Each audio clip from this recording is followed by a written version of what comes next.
In this section, we'll talk about Freud. He was a 19th and 20th century Austrian.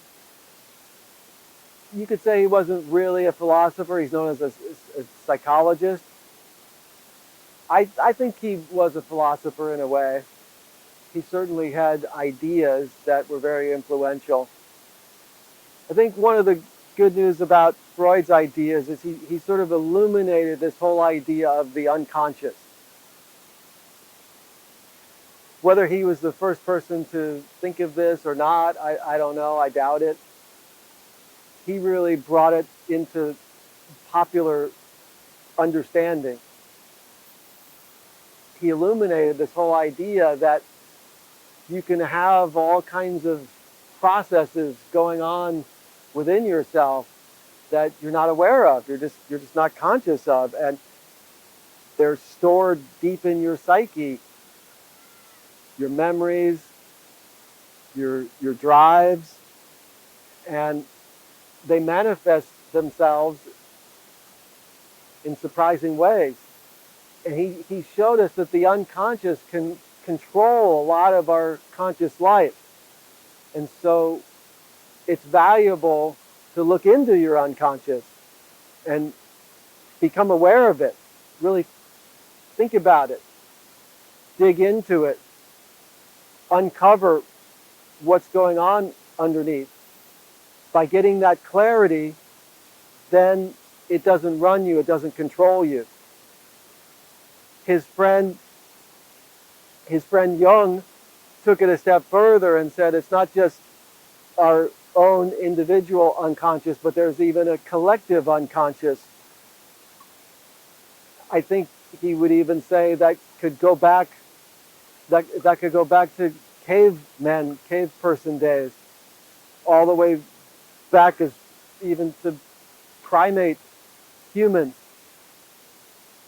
And all of that collective understanding and those impulses from hundreds of years and thousands of years, they're still within us, and they're still pushing us forward in certain ways.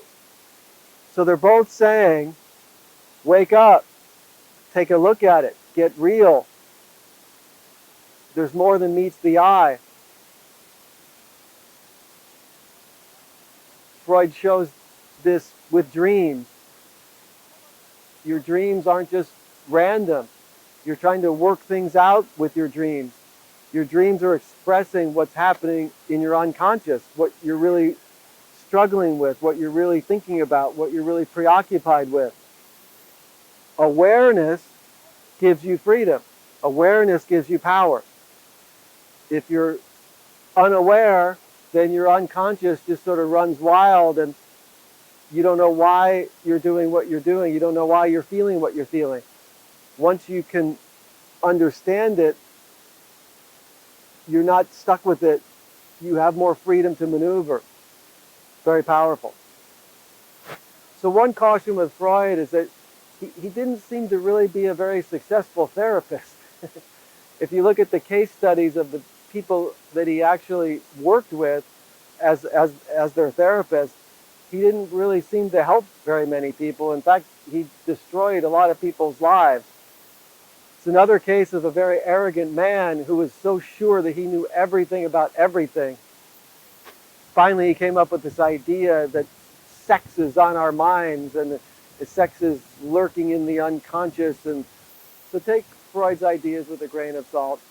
Pretty much all psychologists nowadays don't really follow Freud.